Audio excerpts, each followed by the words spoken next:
All right, our next headline comes from the San Francisco Chronicle, and it says, Warriors Zaza Pachulia makes unexpected surge in All-Star voting.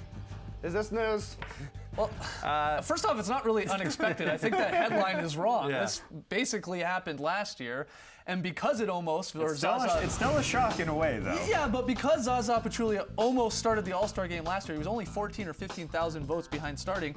The league got out in front of it this year, and you see the numbers there. There's Pachulia with 440,000 votes, nearly. I mean, unbelievable stuff from basketball mad Georgia. That's where you would imagine a lot of these votes are coming from. Not the Bay Area? Not the Bay Area, no. I think it's mostly his home country.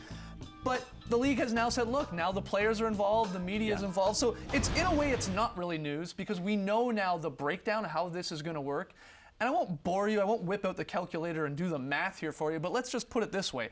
Zaza would have to be voted basically top 10 by both the players and the media in the West front court to even have a chance of still starting. It's super, super unlikely. I mean, will he even be like top 15 or 20? Probably not. So it doesn't really matter in the end, but hey, Georgia loves this guy, and they're giving him the votes to show it. The NBA is smart, though, to protect the integrity of the voting to this point, because Zaza's been a good veteran, a solid veteran over his career, but he's not an all-star worthy player, certainly not a starting all-star worthy player. Yeah. So the NBA has protected itself here by saying, we're not going to allow this to have a guy who's just voted in by a surge of votes from his home country. So it's the right thing to do. Yeah, for a few weeks, people are going to get angry because they see that, come through their Twitter feeds. Zaza Pachulia, a starter in the NBA.